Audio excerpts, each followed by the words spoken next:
Listen up, get ready, I'm not gonna take no more. There's a revolution, a revelation going on in my soul. Buckle up, get ready, we're not gonna sit back. Okay, citizens of the world, it's time for Live from the Heartland for the week of December 26th. It's our Christmas week show. And I want to remind everybody that if you want to help support the show, get a hold of us at livefromtheheartlandshow@gmail.com. If you want to come on the show, if you got ideas, get in touch with us.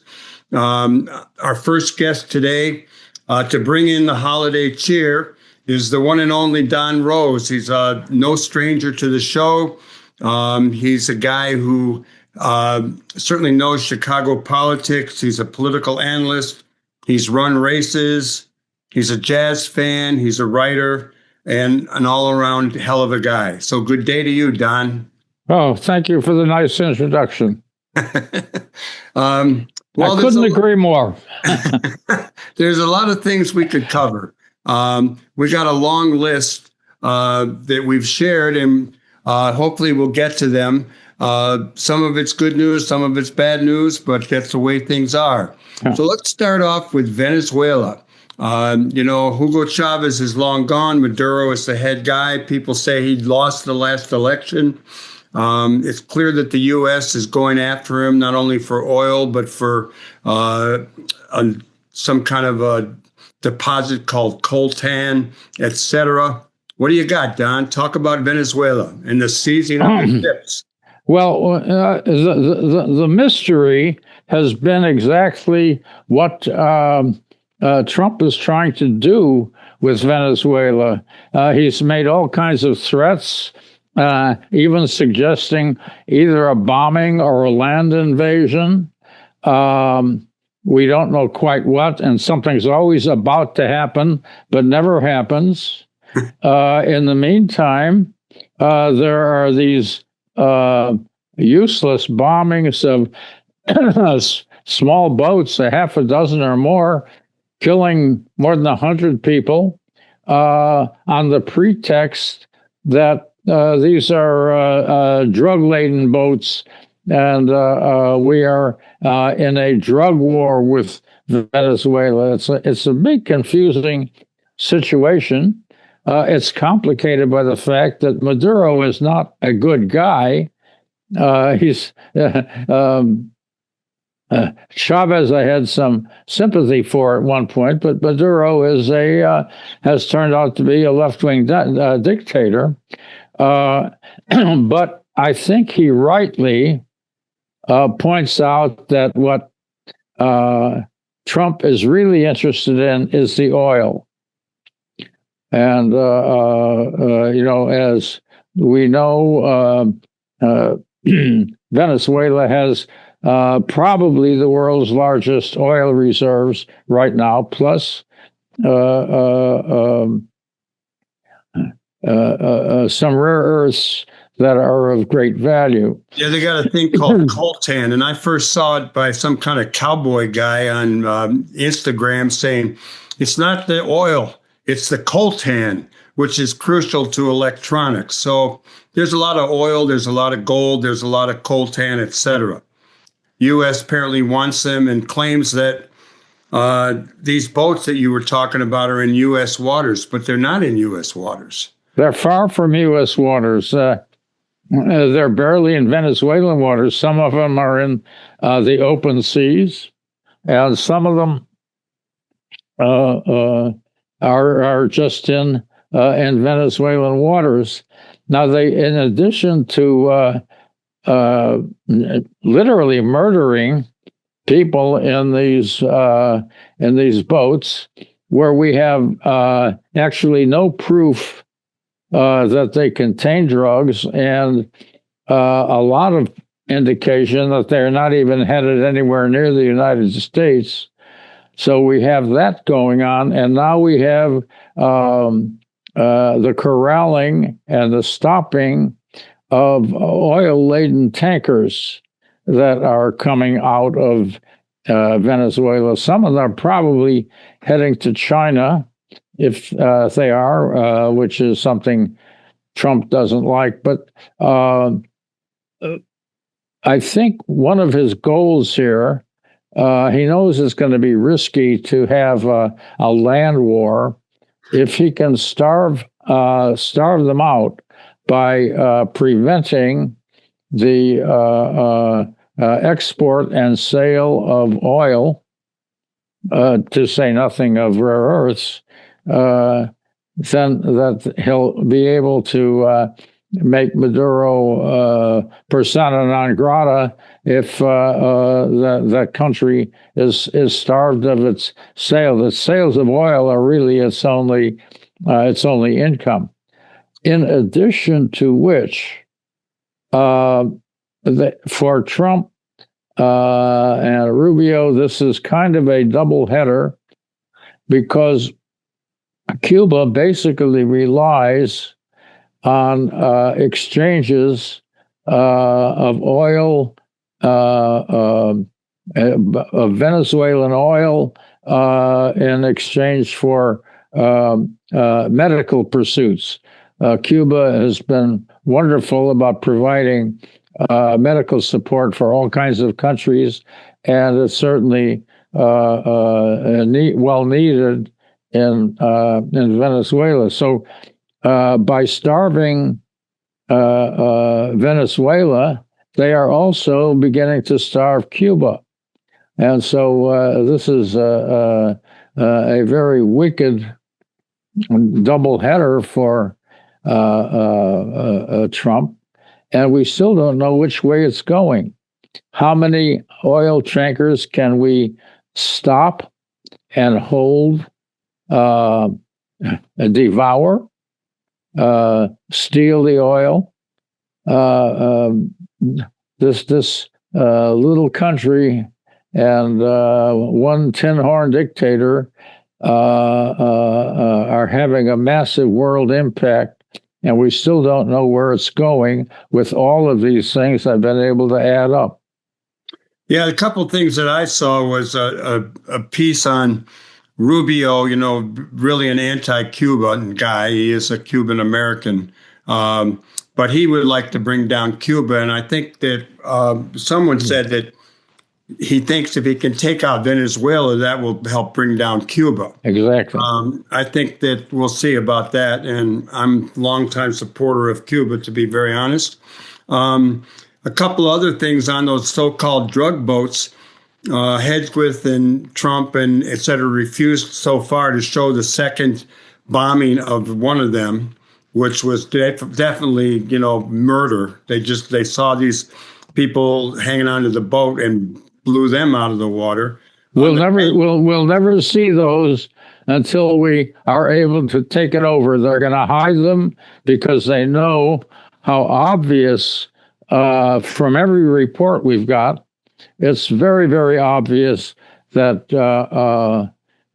these people were desperate. They were shipwrecked. There was no way they could turn the boat back over and make off with its cargo. They could not signal for help. Yes, it was murder, plain and open. The problem is, who and how are we going to prosecute for these murders? And one of the ways they avoid it, of course, is to just never show that video. On the tankers, they've got 3 of them. Although I read one was kind of on the run. Right. I don't know. And I also saw that China and Russia have started to speak out about this. Yes. And I'm rooting for Ukraine versus Russia over there, and I'm rooting that Russia can influence the U.S. on not messing with Venezuela. So we shall see. We'll follow that one up in the weeks to come. Before the show, we started recording, Don, you talked a little bit about the economy and the state of our economy. You want to share some of your insights around that? Yeah, we have a very clearly two-tiered economy. At one level, mainly because of investment from artificial intelligence, we have witnessed some growth in the economy. On the other hand, for those who are not able to make any money off of artificial intelligence, the upper stratas of our society who are keeping the economy afloat, we still have a rising inflation and people who are at what would be called middle income and middle and lower income are still experiencing this inflation. Now, in the one sense, on the one hand, it's very, very good for those of us who want to see the Trump people come down, because its inflation has just absolutely killed him. He's at his lowest level of support from the very, very people that the so-called white working class that's being hurt by his economy. And there is a further danger here. We're teetering with stock market at record high, but that once again, that record high stock market is making money for those who have the money. It's not making money except in the longest term, people who have retirement funds and so on. But the coming danger that nobody has talked about quite yet is that at some point in January, I forget the exact date, a new head of the Fed will be appointed. And obviously, Trump is going to appoint a loyalist, and that loyalist is going to now follow very closely, one can be sure, all of the desire of Trump to have lower tax rates. And this every president would like to see lower tax rates, and they all, put in a good word for it. But lowering the tax rates is not always a good idea, and the amount of lowering that Trump would like to see, he's talked about the cut should be double or triple what it is going to provide a danger, a serious danger to the economy, worse than anything we've seen yet. And I'm very concerned about that. And we have to look and see who he's going to try to appoint to carry out his wishes. Do you think the Republicans are total support? I mean, I'm jumping out of order of the things we talked about, but whether it be around CBS shelving the 60-minute story on Trump deportees, whether it be Venezuela or the economy, do you think that the Republicans, either in the House or the Senate, might start to resist a little bit more? There's a few that have started around the Epstein stuff. Well, there's no question that the MAGA constituency is cracking. When we saw Marjorie Taylor Greene and some of the other breakups, and particularly, I think that's more caused by the Epstein issue, which we can talk about a little later. But are they going to be enough to cause a rebellion in the House? I don't think so, but we'll be seeing his numbers lowering. I think it's going to be very hard for him to start coming back in any way from the depths that he's in, with some approvals on his economic record as low as 36%. Now, this all bodes very well for the next midterms. It enhances substantially the potential for taking over the House, I think we could win the House by 20 or more seats. Some people think we could go 30. I'll be happy with 10. And it also opens up the prospect of winning the Senate. Now that would be very, very important. 6 months ago, the idea of winning back the Senate seemed like an absurdity, but the depths of the antagonism to Trump right now is such that winning the Senate there is a path to it, a serious path to it. I'm not predicting at this moment that it can be done, but it's certainly in the conversation. And that's a good thing. But damn, we've got a whole year before those elections. Yeah, on the possible Senate races, you've got this guy, Graham Plattner, running against the current governor up in Maine. You've got two kind of progressives, one African-American, one kind of a left-wing Christian running for the Democratic nomination in Texas. We've got North Carolina's in play. We've got Ohio in play with Sherrod Brown. I tend to be an eternal optimist, so I'm hoping we can win both the Senate and the House. And then it's certainly to be desired. And as I say, I might wind up making such a prediction, but I'm not ready to call it a prediction yet, but a strong hope.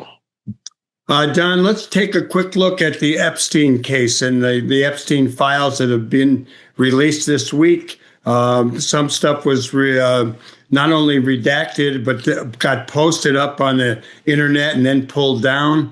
What do you got on that? It's like every day there's more and more coming out about it.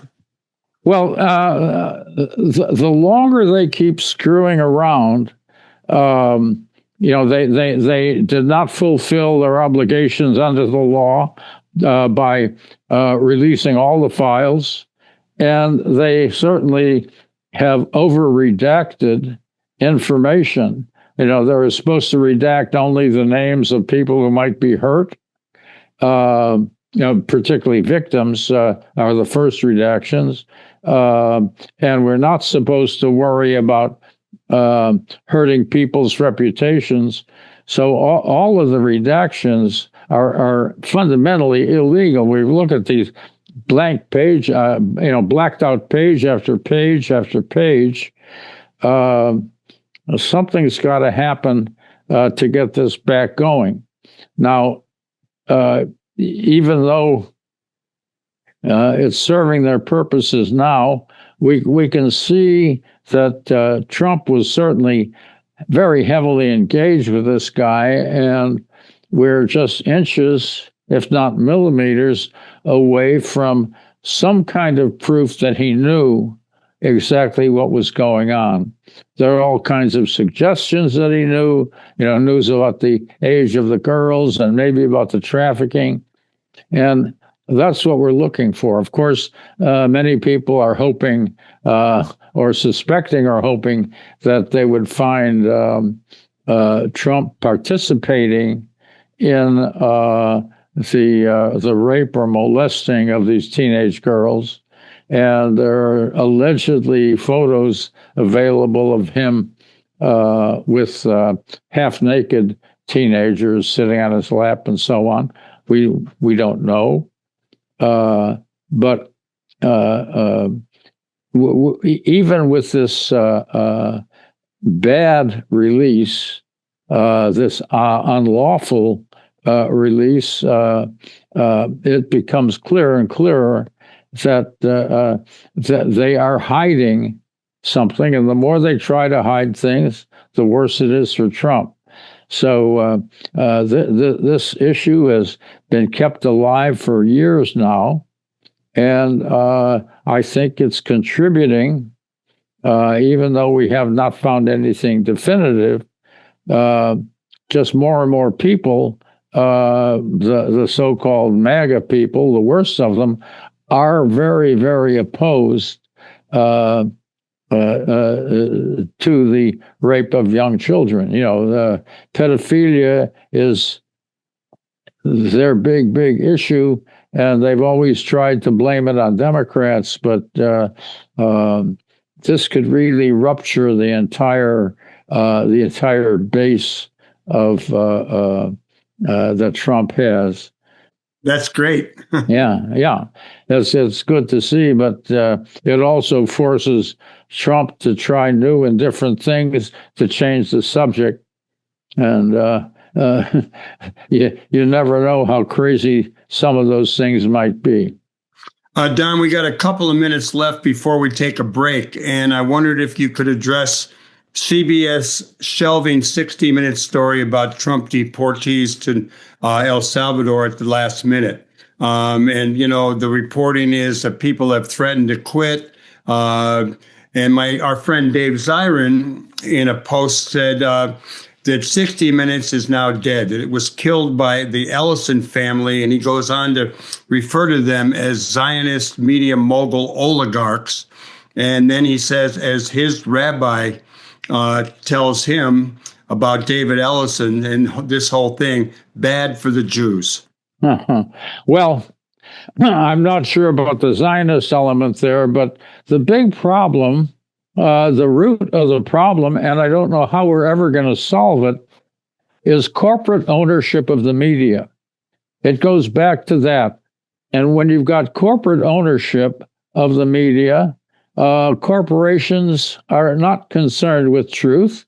Corporations are concerned with profit. And no matter who they are, what's the Ellisons, the Netflix people, whomever, this is the problem. Now, they may embarrass Barry Weiss into finally releasing more of this. Jonathan Alter was kind of optimistic that she would learn a good lesson from this, and they would restore the issue the way Jimmy Kimmel was put back on the air very quickly when they found out how costly it might be. That's our only hope there. Otherwise, it's a very bleak situation. But as I say, at the root, it's corporate ownership of the media, and we have to probably look to new kinds of media eventually. It's a very demoralizing issue. It could be, in some regards, the end of journalism. We've covered a lot of ground so far, but I want to go a little bit more on political races that are coming up. We did talk in the first part of the show a bit about Senate races. We have one here in Illinois coming up, and we have a couple of candidates. Dick Durbin decided to step down. And on the congressional front, Dan Zukowski, Chuy Garcia, and who else? Someone else. Danny Davis. Danny Davis. Sorry, Danny. They're all not going to rerun or run again. So what do you got on these races in Illinois, Don? Well, the one that concerns me on a number of issues is the 9th, which is adjacent to where I live. That's my district. That's your district, and it's just a few blocks outside of mine. And this is where Jan Schakowsky, after a couple of decades, decided not to run again. But in the meantime, a woman named Kat, whose last name I still cannot pronounce, who calls herself a content creator, which I'm not sure what that is exactly. She works for Instagram. Yeah, she has jumped in and parachuted in. She didn't even live in Illinois, but she parachuted in to at first to run against Jan, which I thought was kind of a lousy thing for somebody to try to do, unless they knew that Jan was pulling out. So you've got, she's apparently politically solid. She considers herself to be something like the next Mamdani, and is running, and I'm kind of old-fashioned. I always felt that people who want to represent a district should certainly live in the district. They don't legally have to live in the district, but she never even lived near the district. She didn't even live in the state. So how do you feel about that tradition? And if I feel it's pretty lousy, and she gets a lot of attention. She's a very attractive woman, and they has become kind of a media favorite. So she's running very well, and she has a lot of money, and she's on the air already. And there's a wide field against her.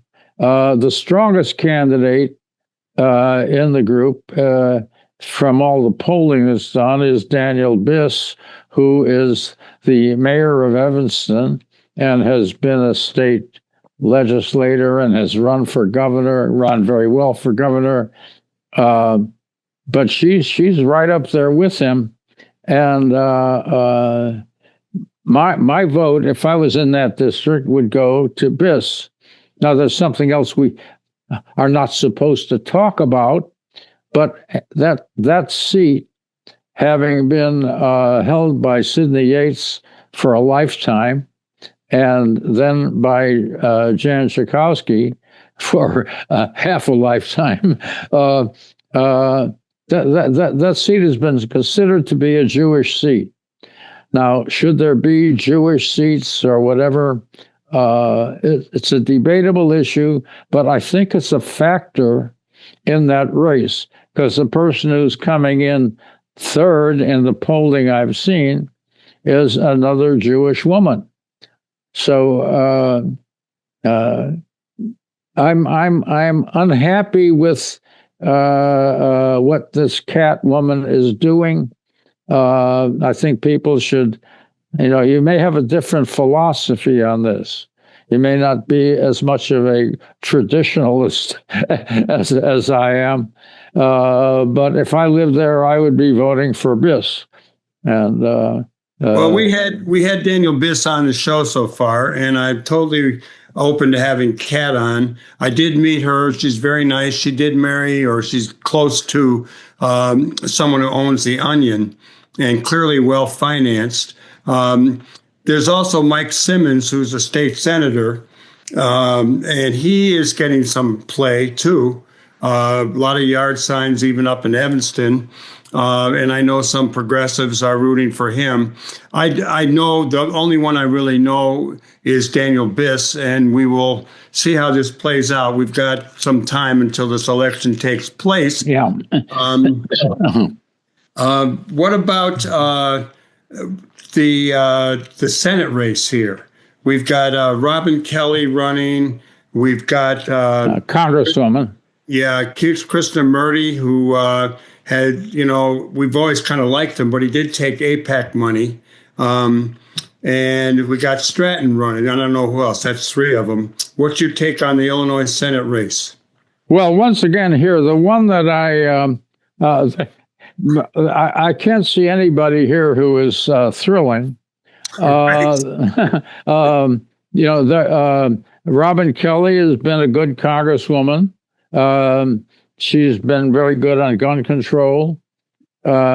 Stratton, who is had served one term in the state house, she was designated by the Democrats at one time to take out a rogue Democrat, which she did successfully, and then became the lieutenant governor. As lieutenant governor, her only record basically on the record is supporting Governor Pritzker, which is a good thing to do. I'm so happy with him. But it's hard she's well regarded for judicial reform, particularly, and is certainly a supportable candidate. Now, the one that bothers me is Krishnamurthy, who will take any kind of money. And He's got a lot of it, apparently. He's got tons of it. He's been on the air for a month at least. He's got, I don't know, maybe $20 million hidden away there. My argument with him is that he has been much too close to Modi in India. Modi is